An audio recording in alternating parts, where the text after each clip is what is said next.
Hello folks, and thanks for joining in with the Reiki Intensive today. So very glad you're here with me and everyone in our collective. You can't see each other, but know right now some very inspiring, amazing, caring folks are joining us to learn how we can use this healing modality right now. I do just want to take a second and make note of the day, which is May 1st. It's a pretty significant day for us to be doing this. In European folk tradition, this day is known as May Day or Beltane, which was celebrated as a welcoming of spring and of renewal.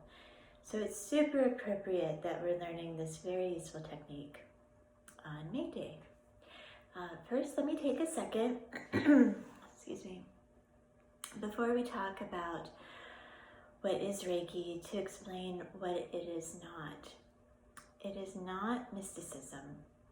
It is not something out of the realm of practicality. Because we're talking in Eastern terms, it can be a little confusing. Also, Reiki practitioners sometimes lend to this confusion by focusing on the usefulness of Reiki onto themselves. Reiki, if it were given a Western term, I think would be something akin to intention, where intention, our energy, our life force goes, there is where you'll manifest. So for me, that's what Reiki is. It's intention.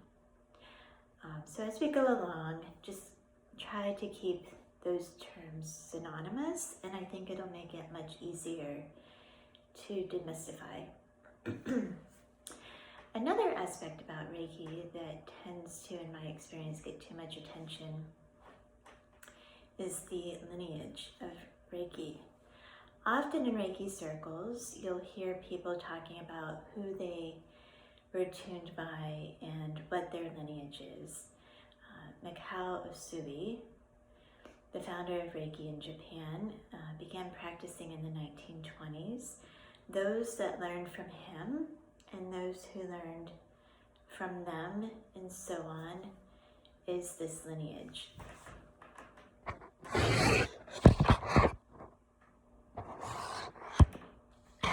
Sorry, camera's doing some funny things.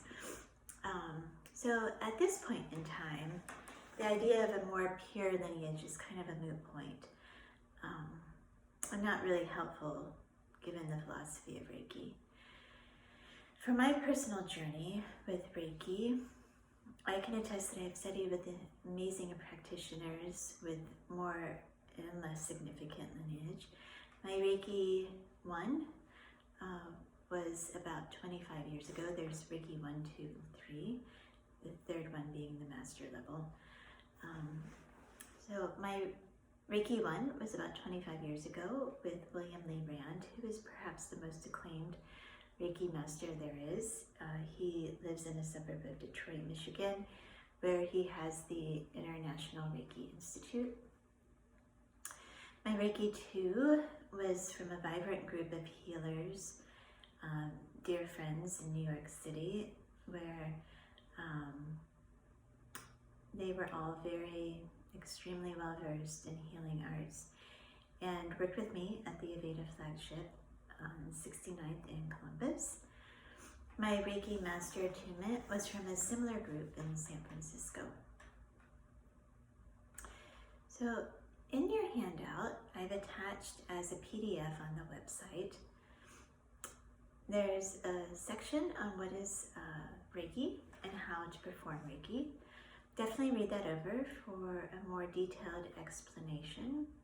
Here, I'll just walk you through how I approach a Reiki session at Luminaire, and then later I'll demonstrate on my forever volunteer, Jason, which some of you have probably met either in our aromatherapy or here at Luminaire.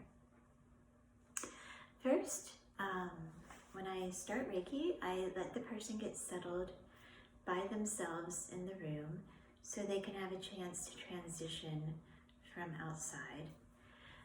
Once I come in, I try to be very mindful that this person, regardless of how long I've been seeing them, is going to need to be in an open, vulnerable position, both figuratively and literally. If it's their first time here, I explain that as a Reiki master, I'm not giving energy and I'm not taking away energy.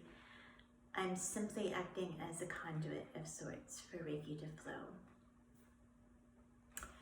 I ask them what they would like as a positive intention. And here it's helpful to kind of guide them. So for instance, to meet a boy or to get a job, that's great, but it isn't quite the best way to direct Reiki. So instead, maybe to develop qualities, I want myself to be able to be a part of a positive relationship, or to have a clear intention about what goals I want to accomplish to be in a better position for the type of job I want. Those can be much more beneficial for a Reiki session. So what goals, what intentions, what qualities to meet a boy, to get a job.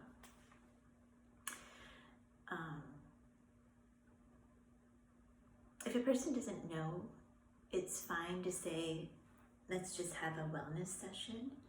We also don't want them to feel like they've not passed a question on a test. So those are some ways I like to begin. And then you'll want to check with them, make sure that they're feeling comfortable, and go on from there.